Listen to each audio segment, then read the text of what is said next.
Teman-teman sekalian, pada kesempatan kali ini saya ingin bercerita sedikit bagaimana kita menemukan passion dan bagaimana kita meng-keep itu passion sehingga dalam waktu kita berusaha, passion itu terus ada dan terus hidup di dalam usaha-usaha kita. Waktu saya masih di SD, SMP, SMA, saya bersekolah dan berkesempatan untuk bersekolah di tempat di mana orang-orang dan teman-temannya berada di posisi middle up class. Saat itu, keluarga saya masih berada di middle class, di mana orang tua saya menganggap sebuah pendidikan adalah yang terpenting dan yang terutama untuk anak-anak mereka. Saya akhirnya masuk di tempat tersebut dengan keadaan ekonomi yang pas-pasan, sehingga banyak dari uang jajan yang saya juga tidak pernah menerima dari orang tua saya, tetapi teman-teman saya memiliki uang-uang jajan yang dimana mereka bisa pergi ke tempat-tempat berbelanjaan, baik pun membeli fashion ataupun barang-barang yang mungkin sekiranya saat itu lebih advance dibanding orang-orang lain. Saya sangat cinta dengan teknologi, dan singkat cerita bahwa keadaan tersebut membuat saya di sekolah menjadi salah seorang yang dibully. Saat keadaan saya menjadi seorang yang dibully, saya hanya memiliki satu pikiran atau satu goals, yaitu bagaimana keluar dari keadaan dibully tersebut untuk menjadi orang yang mungkin tidak dibully, baik pun secara pelajaran saya harus menjadi orang yang top di dalam kelas tersebut. Di dalam pelajaran, saya harus mendapatkan nilai yang tertinggi, sehingga pelajaran saya pun saya berusaha dengan sekuat tenaga. Tapi sangat disayangkan, waktu saya SD, SMP, dan SMA, saya didiagnosa dengan yang disebut dengan ADHD, atau Attention Deficit Disorder. Nah, saat itu orang tua saya berpikir bahwa anak yang ADHD adalah anak yang hiperaktif dan tidak dapat fokus pada satu hal. Sehingga saya sempat mendapatkan treatment dari seorang psikolog yang mengatakan bahwa bapak anaknya ditaruh saja di dalam kamar untuk belajar, sehingga cuman ada lampu, meja, lalu buku, dan alat tulis. Hal itu membuat saya sangat depresi, dan singkat cerita, di mana saya hanya dihadapkan oleh buku, meja, alat tulis, dan buku pelajaran yang harus saya baca. Selama 1 jam saya dikunci di dalam kamar tersebut. Alhasil setelah kamar itu dibuka, semua buku tulis saya, semua kertas-kertas itu menjadi sebuah airport yang ada di meja saya. Saya terbangkan pesawat ke sana dan kemari, dan alhasil saya tidak belajar apapun. Lalu lanjut daripada cerita itu, akhirnya saya tiba di penghujung sekolah, di mana kami harus melakukan examination atau ulangan ujian akhir. Dan saat itu saya masuk ke international school, di mana kita memiliki 2 pilihan antara menjadi diploma atau mendapatkan sertifikat. Diploma adalah sertifikasi, di mana dinyatakan Anda lulus dengan nilai yang bagus atau yang memenuhi standar daripada kurikulum pelajaran tersebut. Sedangkan sertifikasi hanya diberikan atas semua pelajaran-pelajaran yang Anda lulus. Setelah saya mendapatkan hasil daripada ulangan saya, ternyata apa yang saya impi-impikan untuk menjadi seorang yang berada di top of the class atau nilai yang sangat bagus, ternyata pupus. Saya hanya mendapatkan sertifikat yang dimana saya fail dalam 2 mata pelajaran saya. Saat itu saya mengurungkan diri dan meniatkan diri untuk belajar lebih giat lagi supaya saya bisa mendapatkan tempat yang baik di S1. Saya berpikir saya akan pergi ke luar negeri, mungkin di sana tidak perlu melihat ijazah, dan mendapatkan pendidikan yang terbaik di luar sono dalam komputer, karena hobi saya adalah di komputer, atau dalam perfilman, dan yang terakhir saya masih belum tahu ke arah mana saya harus pergi. Saat itu orang tua saya tanyakan apakah saya boleh mengambil pelajaran dalam bentuk komputer. Respon yang saya dapat dari orang tua saya adalah, nilai kamu itu jelek, ngambil komputer, mau jadi apa dunia ini? Paling cuman main game.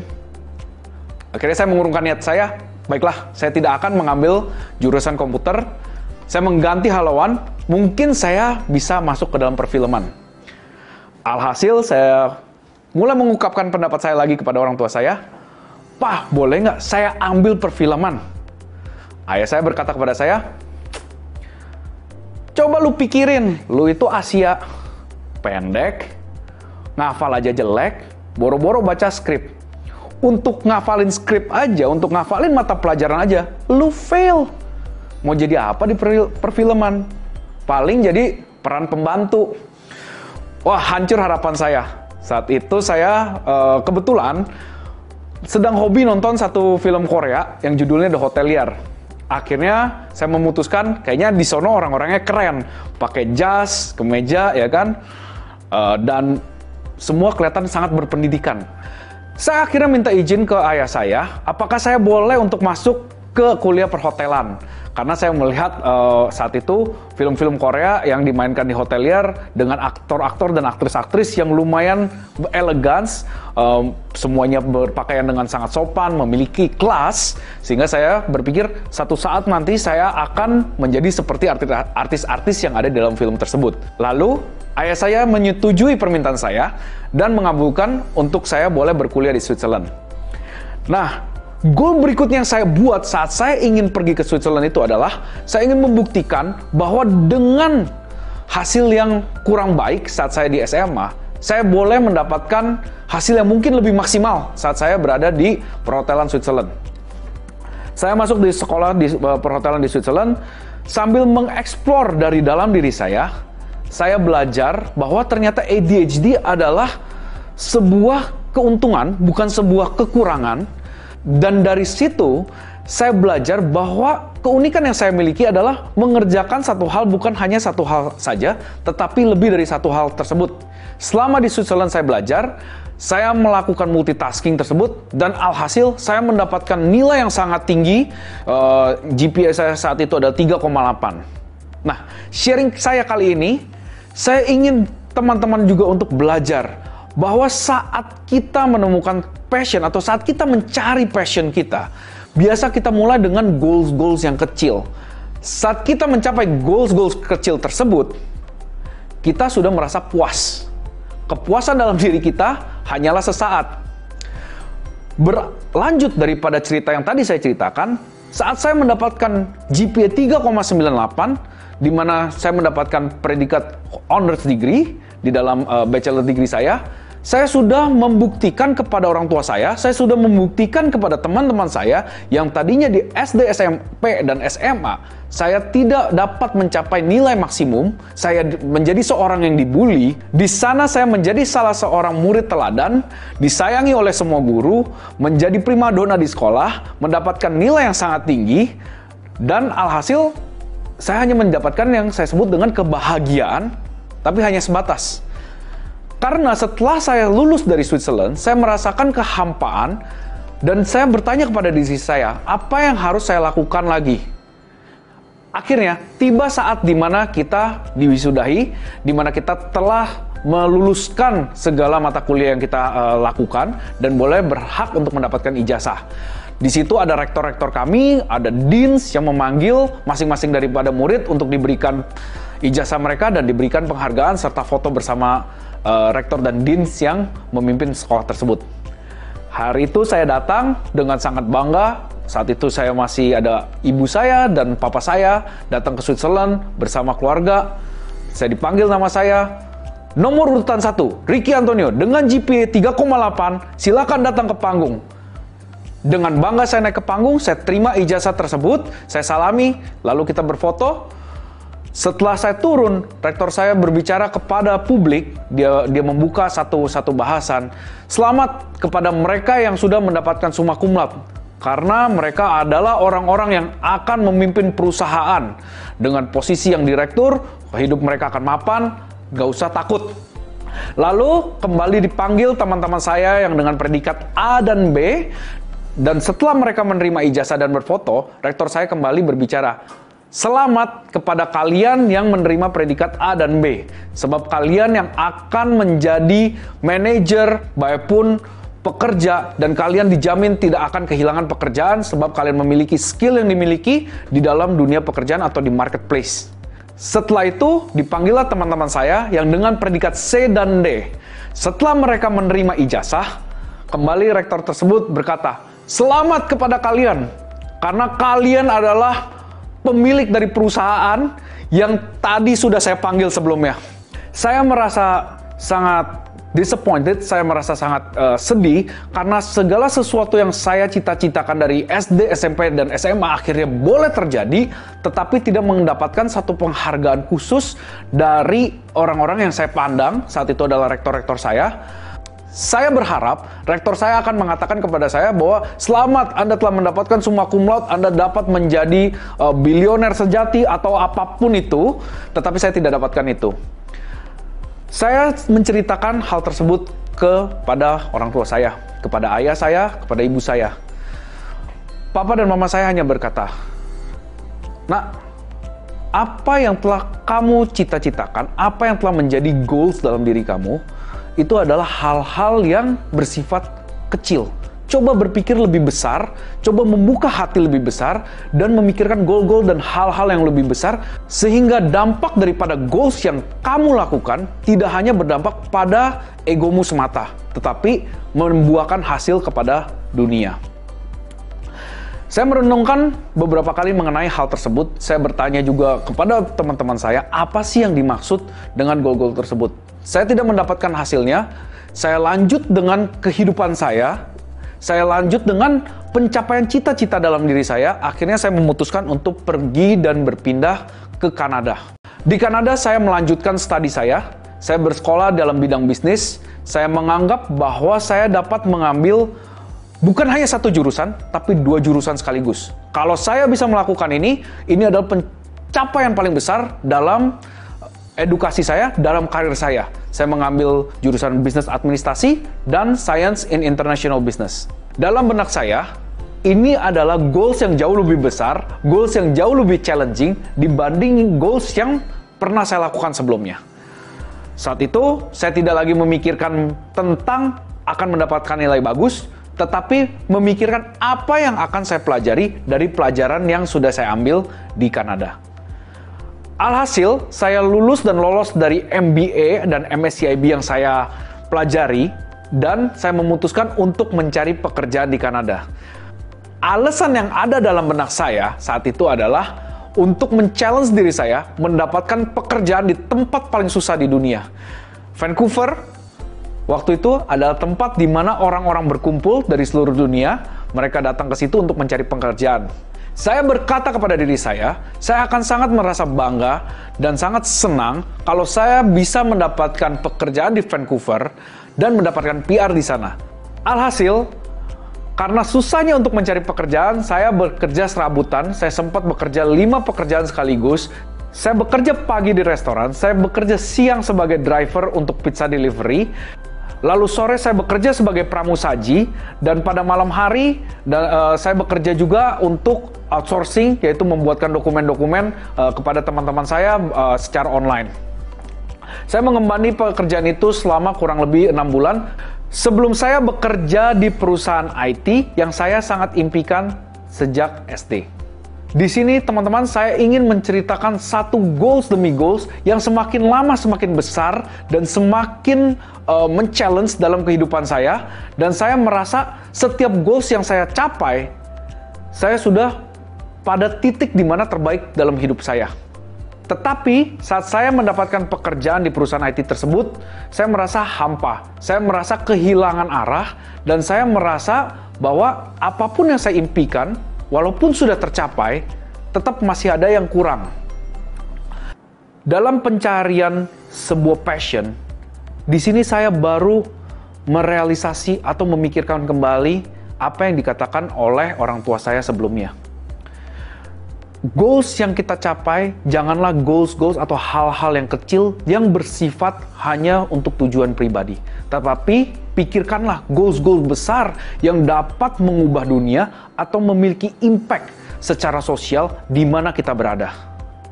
Akhirnya, saya mulai menanyakan kepada diri saya mulai mereflek kepada diri saya, dan saya mulai menyerahkan diri saya kepada Tuhan, dan bertanya, apa sebenarnya tujuan dari hidup saya? Saat itu ada satu refleksi yang saya pikirkan terus-menerus berulang-ulang kali setiap malam. Saya sering membaca buku mengenai yang kita sebut dengan Big Bang Theory, atau terjadinya dunia ini dikarenakan oleh kekuatan 2 planet besar yang bertabrakan sehingga menghasilkan Big Bang dan terjadilah bumi. Kata tabrakan di situ sangat menggelitik dalam diri saya. Kalau kehidupan kita adalah sebuah tabrakan atau sebuah kecelakaan, berarti alhasil apapun yang kita impikan, apapun yang kita lakukan, ini adalah sebuah kecelakaan. Tidak ada planning, tidak ada tujuan dalam kehidupan kita. Saya tidak mau kehidupan kita menjadi hampa begitu saja, tanpa ada tujuan, tanpa ada planning, ataupun tanpa ada yang kita sebut dengan passion.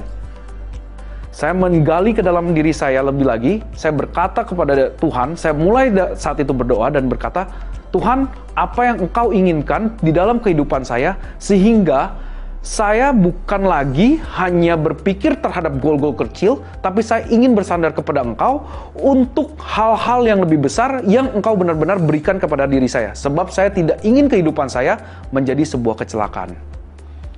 Di situ, saya mulai mendapatkan satu jawaban untuk melakukan social impact atau memberi impact terhadap sosial atau terhadap masyarakat di dalam pekerjaan saya.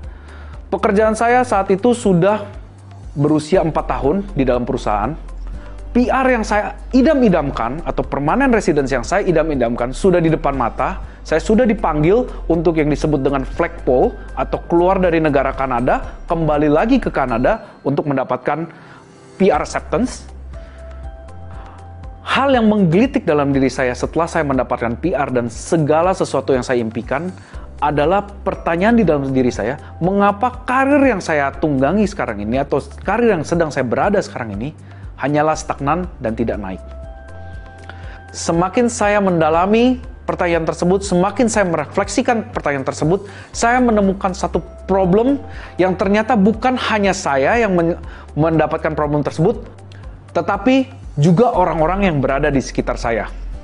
Problem tersebut dikarenakan oleh ketidakadilan atau ketidakbisaan seseorang untuk menunjukkan apa yang mereka lakukan di dalam pekerjaan mereka.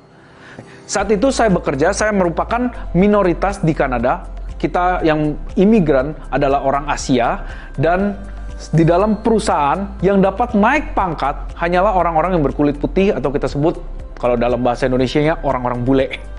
Ketidakadilan ini, saya mulai merasa bosan, saya mulai merasa jenuh, saya mulai merasa terusik dengan keberadaan saya di dalam perusahaan tersebut. Dan alhasil yang tadinya perusahaan di mana saya bekerja, di mana perusahaan tersebut adalah goals karir saya yang ingin saya capai, akhirnya menjadi stagnan dan menjadi hambar. Saya sempat berbicara kepada bos saya atau atasan saya berbicara kepada beliau dan saya mengatakan, Pak, gimana caranya supaya saya bisa naik pangkat? Pak, gimana caranya supaya saya bisa mendapatkan gaji yang lebih? Pertanyaan-pertanyaan ini pasti banyak ditanyakan juga teman-teman yang sedang bekerja sekarang ini. Bos saya memberikan saya dua pilihan, yaitu kalau kamu mau bekerja di sini, posisi Anda akan terus sama seperti ini, dan kita tidak akan menaikkan salary-nya atau gaji daripada Anda. Atau pilihan kedua, kamu boleh mengambil yang disebut dengan severance. Saya akan memberikan surat bahwa Anda dipecat, tapi kamu bisa mengambil sebanyak 36 kali gaji sekaligus. Hal tersebut membuat saya untuk merefleksikan kembali goal, misi, dan visi dalam diri saya dan apa yang Tuhan tepatkan dalam kehidupan saya.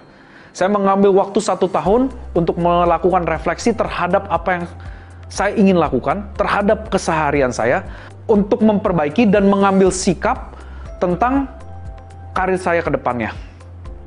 Dalam pencarian itu, saya mulai membuka network saya mulai bertemu dengan orang banyak, saya mulai bertanya kepada mereka, dan mendapatkan banyak insight dan masukan untuk melihat perspektif-perspektif kehidupan, bukan dari posisi saya yang hanya stagnan, tetapi posisi saya yang memiliki opsi terhadap dunia ini. Alhasil, saya memutuskan untuk keluar, saya memutuskan untuk boleh dipecat, diberikan uang tunjangan sebesar 36 kali gaji, dan saya memutuskan untuk membuka usaha saya sendiri. Teman-teman, dalam perjalanan saya mencari passion tadi, saya mulai mencari vitamin-vitamin yang dapat menggrowth atau menyuburkan passion saya atau membesarkan nyali saya untuk mengambil satu keputusan.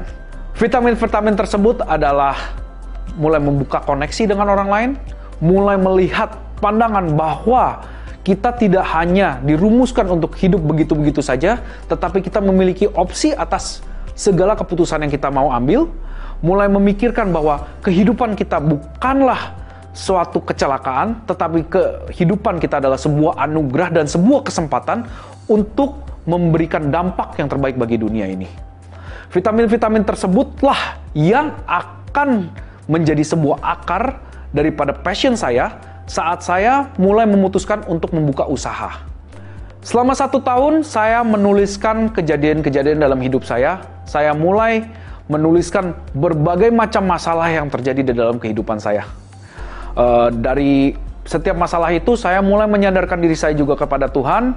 Saya mulai berdoa setiap hari, dan setiap doa saya adalah saya untuk belajar lebih lagi. Dari setiap doa saya adalah doa untuk saya boleh belajar lebih lagi, memperkaya diri saya, dan membangun satu kekuatan di dalam diri untuk boleh dibagikan kepada dunia ini.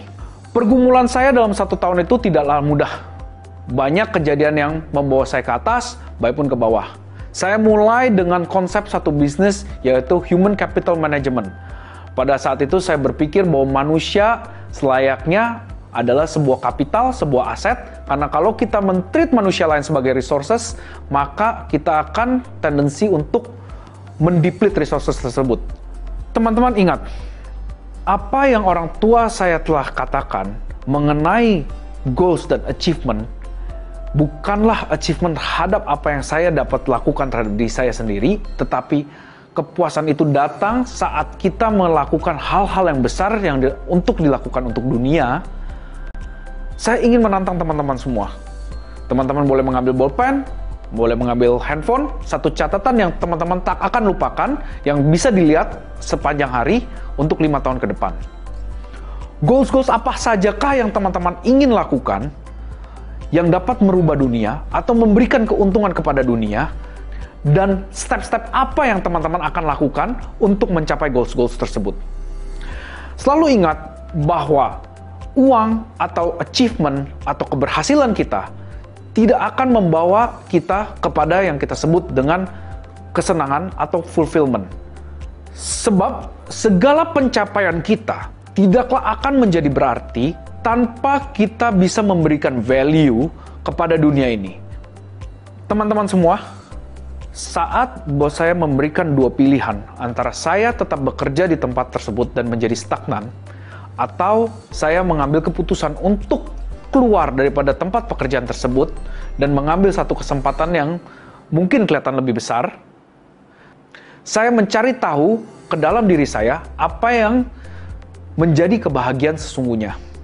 Dalam teori Jepang atau disebut dengan Ikigai, kita bisa belajar bahwa kebahagiaan yang sesungguhnya atau fulfillment yang sesungguhnya itu lahir dari satu kecintaan kita terhadap apa yang kita kerjakan, lalu skill apa yang dapat kita implementasi sehingga kita dapat menjadi seorang yang profesional. Yang ketiga adalah kita bisa dibayar melalui skill kita. Saya telah memenuhi 3 kriteria tersebut.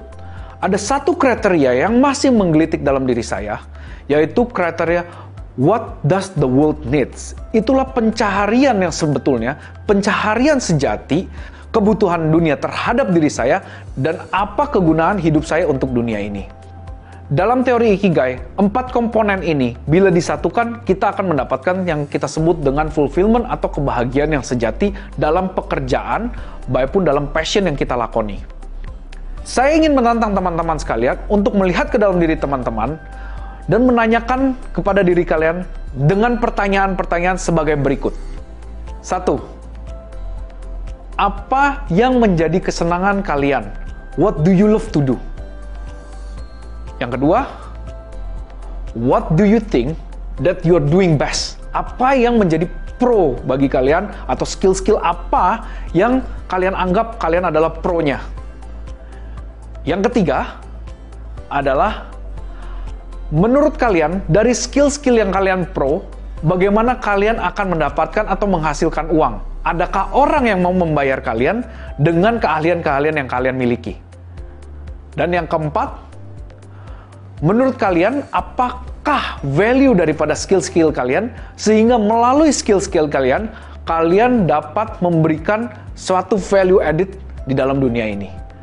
Nah, teman-teman boleh ambil waktu sejenak, mungkin 1-2 menit untuk merefleksikan hal ini. Boleh kalian tulis dan kalian bisa pasang di screensaver handphone kalian, sehingga ini bisa menjadi satu reminder saat kalian ingin mengambil keputusan-keputusan pada setiap harinya.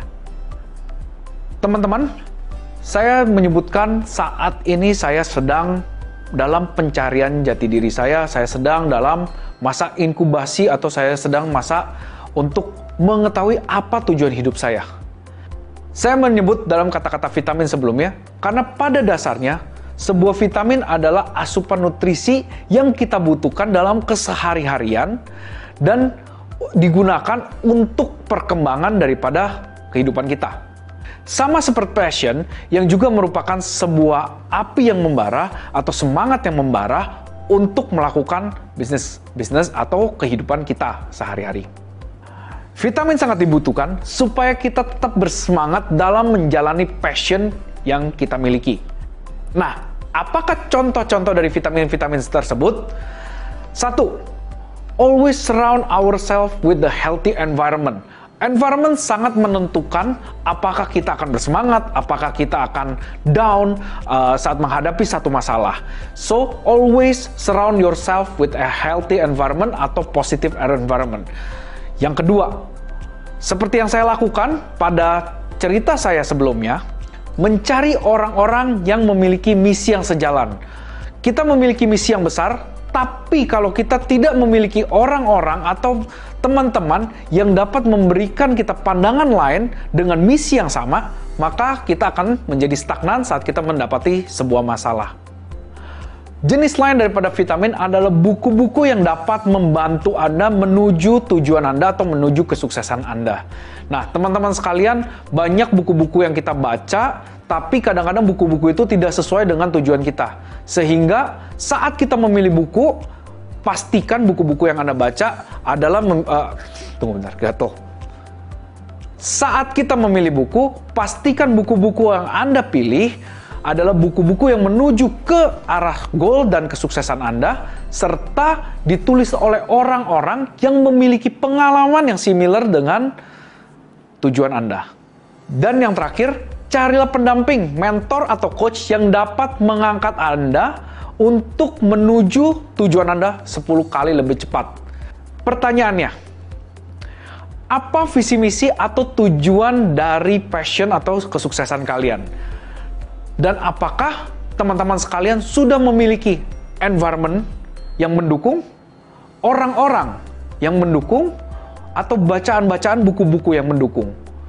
Teman-teman dapat menuliskan di buku agenda kalian apa yang Anda akan capai dalam 5 tahun ke depan, siapa saja orang yang akan membawa Anda ke tujuan Anda, buku-buku apa yang harus Anda baca, dan environment yang seperti apa yang dapat menunjang Anda untuk menuju kesuksesan Anda. Teman-teman semua, saat kita telah melakukan dan mendapatkan passion kita, lalu kita telah mendapatkan asupan vitamin yang cukup untuk passion kita, bukanlah sesuatu yang mudah untuk mempertahankan passion tersebut. Dalam kejadian sehari-hari, kita tidak luput dengan namanya up and down of our life, atau jatuh bangunnya daripada kehidupan ini. Saya akan bercerita pengalaman saya selama setahun saya melakukan pencarian diri saya.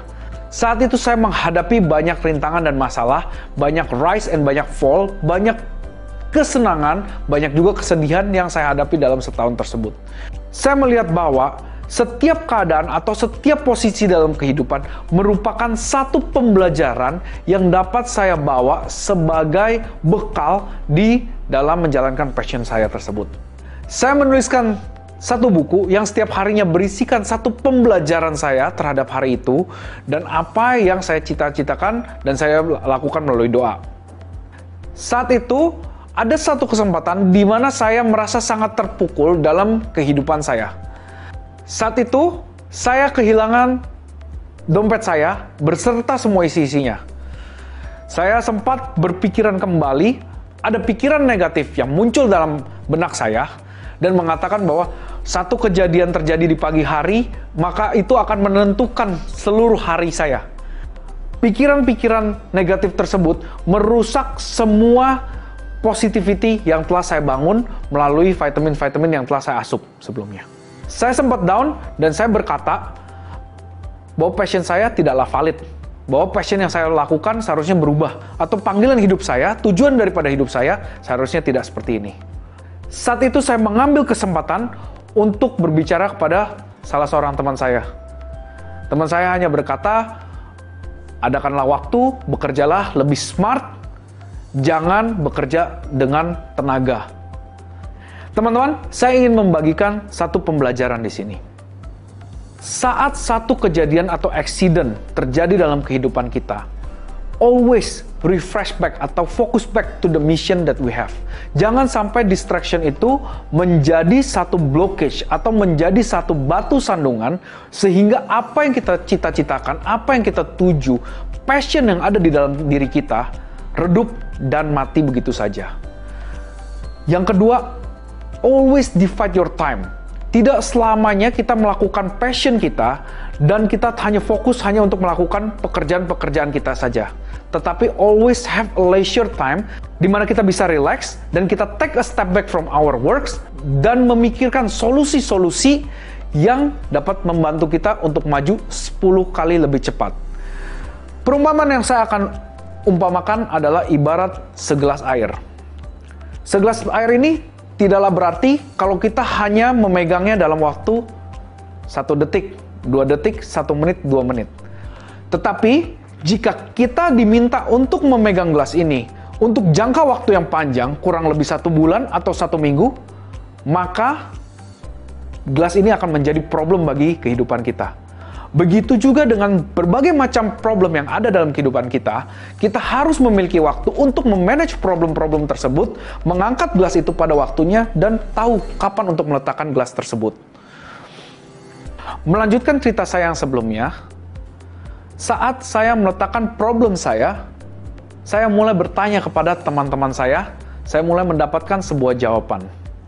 Saya ingin mengundang teman-teman semua untuk boleh sharing problem-problem yang kalian miliki dan membuka telinga kita lebar-lebar untuk mendapatkan jawaban atau resolusi terhadap problem yang kita hadapi. Di dalam bahasa Inggris ada 2 istilah dalam hal mendengarkan.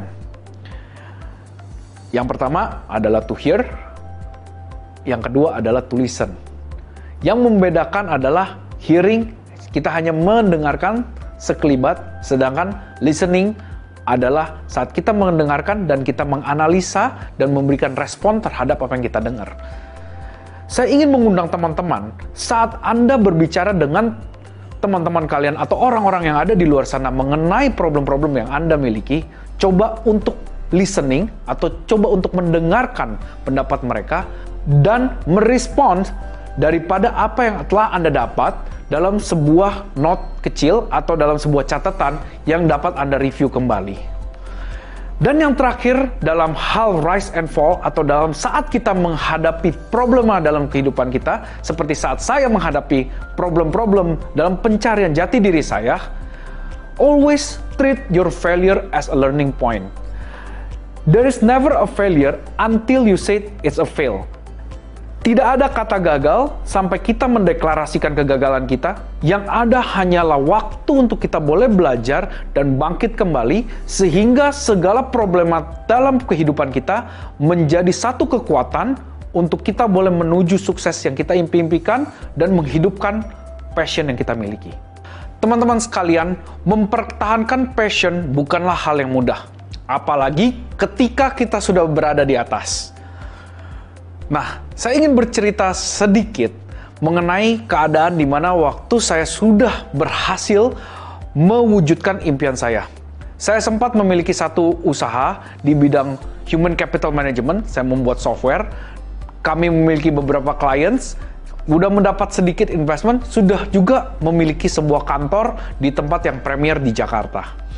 Saat itu mulailah sedikit yang kita sebut dengan rasa sombong, rasa tinggi hati, dan rasa bahwa saya telah memiliki segala yang saya impikan. Teman-teman sekalian, selalu ingat, angin di atas pohon yang tinggi akan lebih besar dibandingkan angin yang berada di rerumputan di bawah. Saat itu saya lupa akan pepatah itu, dan saya mulai meninggikan diri dan lupa akan hal-hal fundamental atau basic yang seharusnya saya lakukan untuk menjaga vitamin yang dibutuhkan oleh passion saya. Saya lupa untuk selalu mencari tahu lebih banyak lagi, saya lupa untuk membaca buku lebih banyak lagi, saya lupa bahkan untuk pergi yang kita sebut dengan networking. Ada beberapa hal yang dapat menghambat passion kita dan membuat kita jatuh. Nah, saat kita terbuai dalam kesuksesan, seringkali kita lupa perjuangan dan tujuan kita yang sebenarnya itu apa. Pada bagian kali ini, kita akan bicara bagaimana kita tetap dapat mempertahankan semangat kita dan terus membara sehingga kesuksesan yang kita impikan terus memiliki passion, dan passion kita akan mendrive kita menuju kesuksesan kita yang lebih besar dan memberikan impact yang lebih besar terhadap dunia. Teman-teman pasti pernah mendengarkan cerita tentang Apple. Di saat Apple sedang mulai dibangun, Steve Jobs pernah membuat dua company, yang satu dinamakan dengan Macintosh dan satu lagi dinamakan dengan Apple. Teman-teman pasti pernah mendengarkan cerita tentang Nokia, di mana mereka memiliki satu pandangan untuk connecting people dan terkenal pada zaman masa kejayaannya dengan handphone-handphonenya yang selalu menjadi handphone tercanggih. Keadaan Nokia yang saat itu terbuai dengan kesuksesan mereka dan lupa untuk mengkonsumsi vitamin-vitamin yang mereka butuhkan, membuat keadaan mereka yang seperti sekarang ini, yaitu tertinggal dengan produk-produk lain seperti Apple dan Samsung. Nah, teman-teman sekalian, pada fase keempat, di mana kita harus memelihara passion kita, sehingga passion yang kita miliki menjadi satu api yang boleh membara untuk membakar kita menuju kesuksesan kita. Kita tidak boleh lupa bahwa seharusnya kita tidak boleh terus terbuai oleh kesuksesan yang kita dapatkan atau yang telah kita raih, sehingga kita menutup telinga kita untuk mau mendengarkan masukan-masukan daripada konsumen-konsumen kita atau orang-orang di sekitar kita untuk melihat perspektif-perspektif lain terhadap bisnis yang kita sedang jalankan. Saya ingin mengundang teman-teman sekalian untuk mengambil pen dan notes kalian. Bayangkan kalau kalian sudah sukses, apa yang akan menjadi batu sandungan bagi kalian? Saya ingin kalian catat, sehingga kalian tidak menutup telinga kalian untuk menerima masukan-masukan yang akan membangun kalian menuju kesuksesan kalian yang lebih besar lagi. Jadi teman-teman sekalian, kita sudah belajar bagaimana kita menemukan passion kita, supaya passion kita boleh menjadi satu kebahagiaan pada diri kita karena kita telah memberikan value added pada dunia. Lalu kita telah belajar juga mengenai vitamin-vitamin apa saja yang dibutuhkan supaya passion kita tetap bisa growing dan menjadi besar dan menjadi penuntun dalam menuju kesuksesan kalian. Serta kita juga belajar bagaimana menghadapi kegagalan dan tidak mematikan passion yang ada di dalam diri kita. Kita juga sudah belajar bagaimana mempertahankan passion kita saat kita sudah berada di atas atau sudah sukses, sehingga kita juga dapat terus berkembang dan menjadikan passion kita sebagai value added terhadap dunia ini. Saya akan membagikan satu cerita. Nah, saya sehari-hari juga bekerja sebagai CLP atau Coach Life Planner, di mana saya memiliki menti-menti, biasanya anak-anak teenagers atau anak-anak muda yang sedang mencari jati diri mereka untuk menemukan passion. Teman-teman sekalian, kejadian ini baru saja terjadi. Saya baru mendapatkan seorang menti di mana dia bercita-cita untuk menjadi seorang pembalap sepeda. Kita tahu sekarang pada zaman PSBB seperti sekarang ini, marak banget dengan yang namanya sepeda balap atau orang-orang banyak berkeliaran dengan menggunakan sepeda untuk mengisi kekosongan atau aktivitas-aktivitas yang biasanya mereka bisa lakukan ke mall. Sekarang mereka berganti ke arah sepeda. Begitu juga dengan anak menti saya. Nah, yang menjadi satu problema adalah saya bertanya dengan anak tersebut, "Oke, kenapa kamu bercita-cita ingin menjadi pembalap sepeda?" Dia mengatakan kepada saya bahwa, "Iya kak, kalau saya naik sepeda, saya berasa happy. Saya merasakan angin itu lewat di muka, ya kan? Dan saya berada di atas roda, dan saya sangat dekat dengan jalanan." Mungkin buat kebanyakan teman-teman atau baik pun buat saya, alasan seperti itu tidak masuk akal atau bahkan kok aneh ya nih anak. Suka dengan jalanan, suka dengan angin, apa sih maunya? Lalu saya bertanya lebih dalam lagi kepada anak tersebut, "Loh, kalau kamu suka dengan angin, kamu suka dengan jalanan, kenapa nggak kamu bawa kipas angin aja, terus kamu berdiri di tengah jalan, kamu pasang tuh kipas angin depan?" Dia berkata kepada saya, "Beda kak, kalau cuma pakai kipas angin di tengah jalan, yang dapat cuma masuk angin. Tapi kalau ini saya berkeringat karena saya olahraga. Dan selain itu kak, saya suka dengan yang namanya kecepatan." Ternyata setelah saya mendalami anak itu lebih jauh lagi, saya menemukan bahwa dia suka dengan kecepatan. Bukan karena angin atau bukan karena jalanan.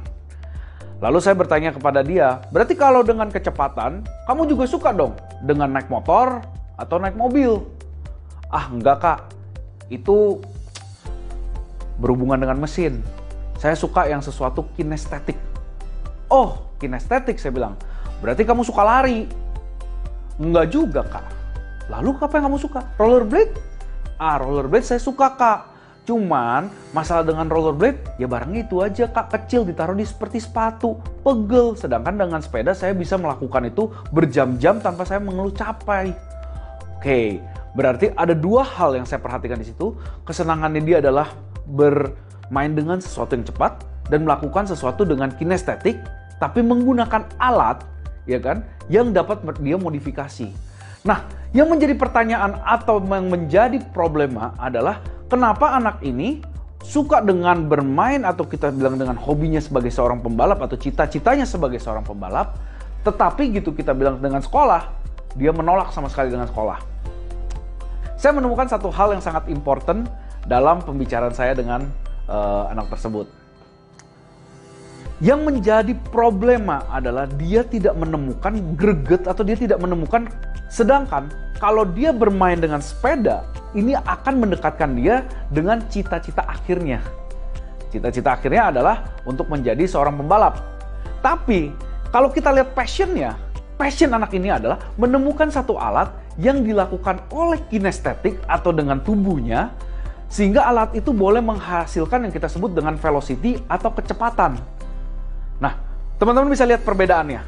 Cita-cita menjadi pembalap, passionnya adalah menemukan alat dengan menggunakan kinestetik sehingga menghasilkan satu velocity atau kecepatan. Kalau kita lihat passion dengan tujuan akhirnya atau cita-citanya, ini ada korelasi yang sangat dekat. Tetapi banyak orang tidak tahu bahwa korelasi yang sangat dekat ini pun membutuhkan ilmu, membutuhkan pengalaman, membutuhkan banyak hal yang harus dicapai sehingga apa yang dia passionate about bisa dilakukan dan bakal dilakukan sebagai satu fuel atau sebagai satu semangat dia bisa mencapai cita-citanya dengan cepat. Teman-teman, saya mau bertanya satu hal.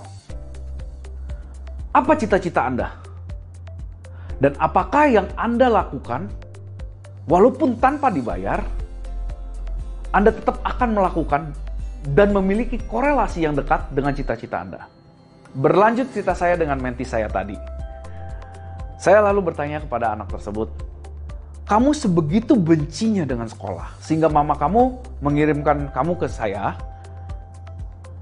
Kamu bilang, kamu ingin menjadi seorang pembalap sepeda yang sukses. Dan kamu memiliki passion untuk mendapatkan sepeda yang paling cepat. Pertanyaan saya, hal-hal apa aja yang sudah kamu lakukan?" Anak itu menjawab kepada saya, "Kak, saya sudah punya sepeda, tapi sepeda saya standar-standar saja." "Terus, kamu greget dengan sepeda yang standar itu? Kamu bisa nggak pakai sepeda standar itu untuk mengikuti yang kita sebut dengan Tour de France?" Kalau di dalam dunia persepedaan, Tour de France merupakan salah satu ajang balapan sepeda di Eropa yang sangat populer atau sangat, kalau kita sebut, sangat tersohor. Nah, anak itu mulai mengkerutkan dahinya, lalu berpikir, dan dia bilang, belum sih kak. Nah, pertanyaan saya, kenapa kok belum? Dia memberikan saya alasan bahwa, kak, keadaan ekonomi sedang susah. Saya kalau mau sampai ke titik sono, sepeda saya harus saya modifikasi sedemikian rupa sehingga sepeda saya bisa memiliki velocity tanpa friction atau tanpa gesekan dengan jalanan baik pun dengan angin. Modelnya harus aerodinamis sehingga saya bisa meluncur dengan baik. Wah, untuk anak berumur 15 tahun memiliki pemikiran seperti itu, buat saya itu udah sangat keren, sangat wow. Yang menjadi pertanyaannya, sudahkah dia lakukan? Saya bertanya kepada anak tersebut, lalu kiat-kiat apa saja yang sudah kamu lakukan? Dia mulai berpikir lagi, melirik ke atas dan berkata kepada saya, kak, sekarang saya jualan ikan cupang. Ikan cupang? Apa hubungannya ikan cupang dengan hobinya tadi atau dengan tujuan akhirnya, dengan cita-citanya?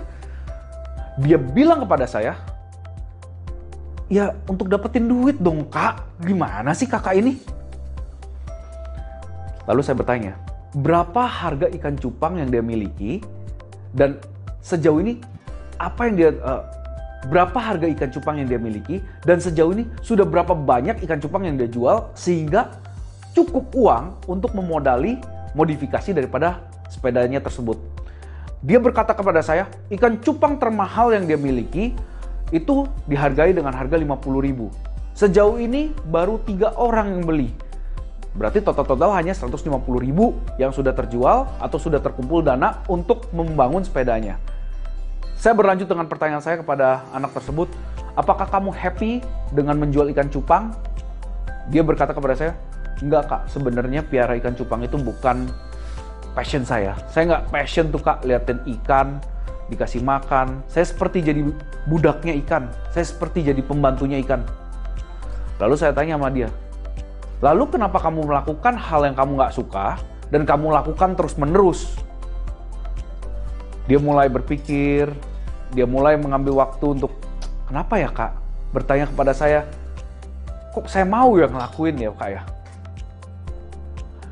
Saya lalu berkata kepada anak tersebut, ya, kalau kamu lakukan terus seperti ini, hasilnya kamu udah lihat bahwa kamu hanya akan menjual 3 ikan cupang dengan harga 50.000 dalam waktu berbulan-bulan. Tentu hasil tersebut tidak akan membantu kamu mendapatkan sepeda yang kamu inginkan. Dia lalu mulai bertanya kepada saya, lalu kak, saya harus apa? Nah, pada kesempatan itu saya berbicara kepada dia lebih personal lagi. Saya bertanya kepada dia, kenapa dia tidak mendalami sekolah dia? Apa yang menjadi kesulitan buat dia untuk tetap bersekolah, tetap menimba ilmu, dan menggunakan ilmu tersebut menuju ke cita-cita. Dia berkata, nggak relevan kak. Passion saya kan buat sepeda kak. Naik sepeda, mendapatkan kesempatan untuk jadi pembalap. Lah, apa gunanya kak belajar matematika atau belajar bahasa dengan passion saya yang naik sepeda? Yang kita butuhkan adalah saya dengan badan saya yang fit, duduk di atas sepeda, goes, jalan. Saat itu saya memberitahu menti saya bahwa jika kamu melihat satu sudut pandang bahwa sekolah itu tidak akan berguna, matematika tidak ada gunanya, bahkan bahasa Indonesia tidak ada gunanya dengan sepeda tersebut, dia melihat dari sudut pandang yang salah. Saya mengajak dia untuk melihat dari sudut pandang passionnya, yaitu tadi dia suka dengan alat yang digunakan oleh kinestetik atau menggerakkan bagian tubuhnya untuk menghasilkan sesuatu yang berhubungan dengan kecepatan atau velocity. 3 hal ini dapat ditemukan di dalam pelajaran-pelajaran seperti fisika, matematika, dan pelajaran-pelajaran logik lainnya yang dia dapat pelajari, sehingga daripada dengan membuang-buang biaya, menjual ikan dan lain sebagainya untuk memodifikasi sepedanya, dia dapat bertanya kepada gurunya, lalu dia bisa meng-create alat-alat atau mungkin shortcut ataupun solusi-solusi yang dapat memberikan velocity lebih terhadap sepedanya. Saya menganjurkan anak menti saya untuk boleh belajar, bertanya melalui passionnya. Teman-teman sekalian, banyak dari kita saat kita menjalankan bisnis kita menjalankan passion, kita dihadapi dengan sesuatu yang kita sebut dengan stagnan. Stagnan tersebut memberikan kita sebenarnya peringatan atau peluang untuk belajar lebih. Sayangnya kita selalu lupa akan passion yang kita miliki, meninggalkan passion tersebut dengan mencari-cari cara lain yang mungkin bukan passionnya kita. Sehingga fokus daripada perjalanan kita menuju cita-cita yang kita impikan sering terhambat oleh hal-hal yang mungkin kita lakukan sebagai distraksi. Seperti yang dilakukan oleh menti saya dengan berjualan ikan cupang. Saya ingin mengingatkan kepada teman-teman sekalian, dalam menuju cita-cita kita, seringkali kita mati atau kita padam atau kita merasa stagnan dengan hal-hal yang mungkin atau problematik kehidupan atau problematik dalam usaha yang menjadikan kita demotivasi. Tetapi jika kalian kembali kepada passion kalian melihat lagi ke dalam passion kalian, melihat dari sudut pandang passion kalian, mencari jawaban, mencari ilmu-ilmu baru di luar sana, bisa melalui sekolah, bisa melalui browsing dari internet, ataupun mengikuti kursus-kursus, saya yakin tidak ada yang impossible untuk dilakukan. Teman-teman, passion merupakan jati diri kita sebagai seorang entrepreneur. Passion merupakan fuel atau merupakan semangat atau merupakan bahan bakar utama untuk kita menuju cita-cita kita atau menuju apapun yang kita impikan di dalam kehidupan ini. Masing-masing dari kita memiliki passion yang berbeda-beda, masing-masing dari kita memiliki talenta yang berbeda-beda, masing-masing dari kita memiliki tujuan hidup yang berbeda-beda. Yang menjadi pertanyaan kepada teman-teman sekalian, apakah kalian telah hidup di dalam passion kalian? Kehidupan di dunia ini sangat pendek, waktu yang kita miliki juga tidak banyak. Yang menjadi pertanyaan adalah, do you live your life in the way that you want? Apakah Anda menghidupi kehidupan, melakukan kegiatan, melakukan usaha sesuai dengan apa yang Anda impikan, sesuai dengan apa yang Anda dambakan untuk kehidupan Anda ke depannya? Saya mengajar satu teknik untuk menti-menti saya, di mana mengambil cita-cita dari masa depan ke masa sekarang. Sehingga setiap kali passion kita mulai luntur, setiap kali kita merasa semangat itu telah pudar, kita bisa mengambil cita-cita itu kembali, menjadikan cita-cita itu satu patokan. Saya akan ajarkan kepada teman-teman sekalian. Coba teman-teman pejamkan mata kalian. Bayangkan sukses yang Anda idam-idamkan. Sudah, Anda boleh mengekspresikan sukses itu melalui raut wajah kalian atau melalui ekspresi tersenyumkah atau ekspresi bahagia. Lalu, kalau kalian sudah mendapatkan, rasakan, ambil perasaan itu, ambil emosi itu dalam diri kalian, ulurkan tangan kanan kalian, gapai cita-cita tersebut, tarik kembali dan letakkan di dada kiri kalian. Oke? Setiap kali kalian mungkin dalam keadaan terpuruk, setiap kali passion kalian mulai padam, ingat, kalian punya cita-cita yang harus kalian fulfill dalam kehidupan ini. Dari aktivitas tadi, kita belajar untuk kembali mewujudkan cita-cita kita kembali merasakan apa yang terjadi saat kita sudah sukses nanti. Dan dari aktivitas tadi, kita selalu melihat tujuan akhirnya, yaitu kesuksesan yang kita dambakan atau kita impikan. Nah, teman-teman sekalian, dalam perjalanan menuju sukses, dalam perjalanan kewirausahaan kita, tidak akan mungkin kita akan berhasil atau tidak akan mungkin kita akan enjoy melakukan apa yang kita kerjakan tanpa adanya passion. Selalu kembali ke dalam diri Anda sendiri, perhatikan aktivitas-aktivitas yang Anda lakukan, dan telusuri apakah aktivitas-aktivitas yang Anda lakukan memiliki makna sehingga jika satu saat Anda melakukan aktivitas-aktivitas tersebut tanpa dibayar, Anda mengerti tujuannya, dan Anda tidak akan kehilangan semangat tersebut. Sekian dari saya. Terima kasih dan salam sukses.